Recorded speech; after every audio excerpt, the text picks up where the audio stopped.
Աղթալայի լեռնարարստացման կոմբինատի 50 հանքափորներն արդեն 14 օր է գործադուլի մեջ են։ Ղեկավարությունը չի ընդառաջում աշխատավարձը բարձրացնելու նրանց պահանջին։ Մինչ այդ, ըստ հանքափորների գործադուլավորների փոխարեն Աղթալային ժամանել Հնդկաստանի շուրջ 20 քաղաքացիներ օրեր անց հեռացել քաղաքից։ Արդյոք նրանք չեն ընդունել աշխատանքային պայմանները, թե ընկերությունը հորատողի աշխատանքին համապատասխան թեկնածու չի գտել։ Ազատության ստացած տեղեկություններն իրարամերժ են։ Հանքափորների գործադուլը համակարգող Սասուն Վարդումյանն ասում է, հնդիկները չեն դիմացել պայմաններին, գնացել են։ Տեսնելով աշխատանքը, աշխատանքի ծավալները, աշխատանքի վայրը, չեն հարմարվել տվյալ աշխատանքին եւ հետ են վերադարձել Երևան։ Աշխատանքի մեջ փորձել են ներգրավել նաեւ մոտ 6 հոգի Վարդենիս քաղաքից եկած հանքափորների, որոնք նույնպես տեղում իմանալով ստեղծված իրավիճակը, տղաների գործադուլի պատճառը,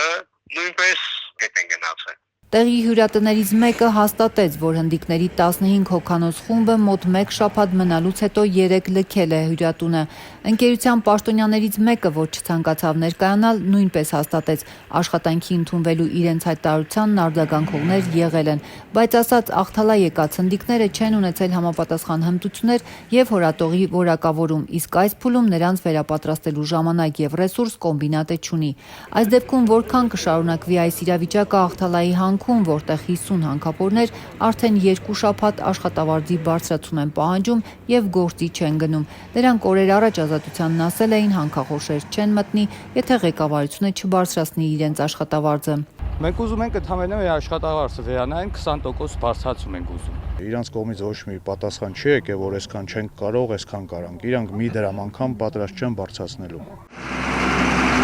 Աղթալայի լեռնարարստացման կոմբինատն աշխատակիցներին վարձատրում է ըստ նրանց կատարած աշխատանքի գործարքային։ Հանքափորները մատնանշում են միջազգային բորսայում պղնձի գների աճն ու շեշտում իրենց անհամեմատ ցածր վարձատրությունը։ Օրերս Ազատության հետ զրույցում ասել էին իրենց բազմաթիվ գործընկերներ թողնում են այստեղ տուն ու տեղ ու հարյուրավոր կիլոմետրեր հեռու Սյունիքում հանքափորի աշխատանք գտնում։ Հա, գնացել են գումարի պատճառով։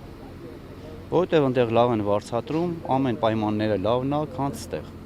Գործադուլը համակարգող Սասուն Վարդումյանի հետ օրեր առաջ տնօրինությունը հանդիպել, բայց նաև նրա առաջարկած փուլային լուծման տարբերակին չի համաձայնել։ Ես առաջարկել եմ հետևյալը, որ բերեք այս աշխատավարձի բարձրացման խնդիրը լուծենք փուլ առ փուլ։ Այսինքն մարդիկ պահանջում են 20% աշխատավարձի բարձրացում,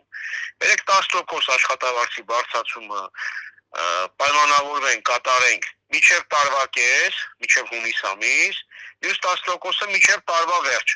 Աշխատողները համաձայն են այս տարբերակին։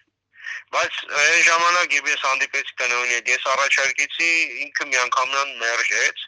Որքան կդիմանա կոմբինատն առանց հիմնական աշխատուժի եւ ով կգնա առաջին զիջման, բանակցություններն այս պահին փակուղում են, իսկ աշխատակիցները տնօրինության կողմից ընդառաջ գնալու որևէ ազդակ չեն տեսնում։ Այսօրվա դրությամբ դեռ հանքախորշերի ցանկաքար դուրս է գալիս, լեռնահարստացման ֆաբրիկան աշխատում է, բայց թե որքան կհերիքի հումքը առանց նոր հորատումների հայտնի չէ, բոլոր 50 հորատող բանվորները գործադուլի մեջ են։ Աղթալայի լեռնահարստացման կոմբինատը 1000 խոշոր հարկատուների ցանկում ընդգրկված ընկերություն է, որտեղ 500 մարդ է աշխատում։